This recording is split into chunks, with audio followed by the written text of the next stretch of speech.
یہ ہماری زندگی کے اندر دکھ، تکلیفیں، مصیبتیں، آفتیں اور آزمائشیں کیوں آتی ہیں؟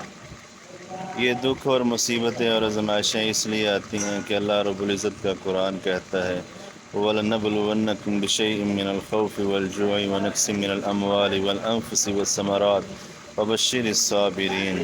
اللہ رب العزت کہتا ہے کہ میں اپنے بندوں میں سے جو لوگ بندے نیک ہوتے ہیں، جو لوگ نیک ہوتے ہیں، میں ان کا انتخاب کر کے ان کی آزمائش کرتا ہوں۔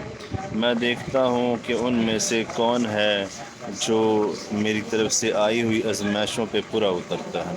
یعنی اللہ رب العزت کہتے ہیں میں کبھی ان سے ان کا رزق چھین لیتا ہوں، کبھی ان کے باغات کے پھل پکے ہوئے ہیں وہ چھین لیتا ہوں، کبھی ان کی اولاد چھین لیتا ہوں، کبھی ان کا گھر بار چھین لیتا ہوں، جو مجھے چیز چاہیے ہوتی میں اس سے چھین لیتا ہوں اور میں ان کی آزمائش کرتا ہوں۔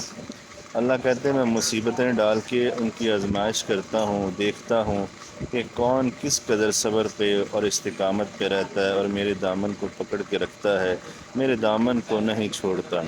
اور اللہ کہتا ہے پھر جب وہ صبر کرتا ہے انسان اور اس صبر کے اوپر پورا اترتا ہے تو مولا کریم فرماتے ہیں کہ وَبَشِّرِ الصَّابِرِينَ، پھر ایسے انسان کے لیے خوشخبری ہے۔ کیسی خوشخبری؟ اللہ رب العزت کہتے ہیں دوسری جگہ میں قرآن حکیم میں انما یوفی الصابرون اجرہم بغیر حساب۔ جو شخص صبر کرتا ہے پھر اللہ رب العزت کہتا ہے اس کے لیے خوشخبری تو ہے ہی ہے، مگر میں اس انسان کو اجر عظیم سے نوازتا ہوں، یعنی بغیر حساب و کتاب کے اللہ رب العزت کہتا ہے میں اجر دیتا ہوں۔ پوری کائنات میں سب سے بڑی انسانیت میں سے سب سے بڑا انسان جو رتبے میں شان میں سب سے بلند تھا، جس کی سب سے زیادہ آزمائش ہوئی اور اس کی زندگی دکھوں اور تکلیفوں اور آفتوں مصیبتوں سے بھری ہوئی اور آزمائشوں سے بھری ہوئی، وہ انسان ایسا انسان پیارے نبی حضرت محمد صلی اللہ علیہ وسلم جن کی آزمائش بہت بڑی ہوئی اور امتحانات بھی بہت بڑے ہوئے۔ اللہ کے نبی ہر آزمائش پہ، ہر دکھ اور تکلیف اور مصیبت پہ پورا اترے، اللہ تعالیٰ کے امتحانوں کو عبور کیا اور پار کیا۔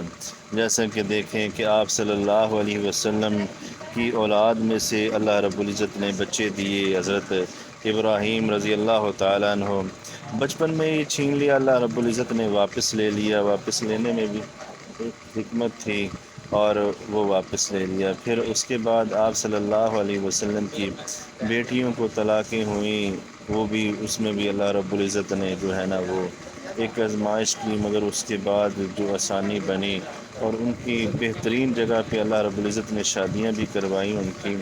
اور پھر اس کے بعد آپ صلی اللہ علیہ وسلم کو شیب ابی طالب کی وادی میں کن امتحانات سے نہیں گزرنا پڑا۔ آپ صلی اللہ علیہ وسلم نے اپنی نبوت کو چلانے اور اپنی نبوت پہ کھرا اترنے اور رسالت کو پہنچانے پہ آپ صلی اللہ علیہ وسلم نے بہترین محنت کی، جد و جہد کی اور رسالت کو پہنچایا۔ اس کے اندر کوئی کمی نہیں آنے دی آپ صلی اللہ علیہ وسلم نے۔ تو اللہ رب العزت نے آزمائش بھی کی اور آپ صلی اللہ علیہ وسلم پورا بھی اترے۔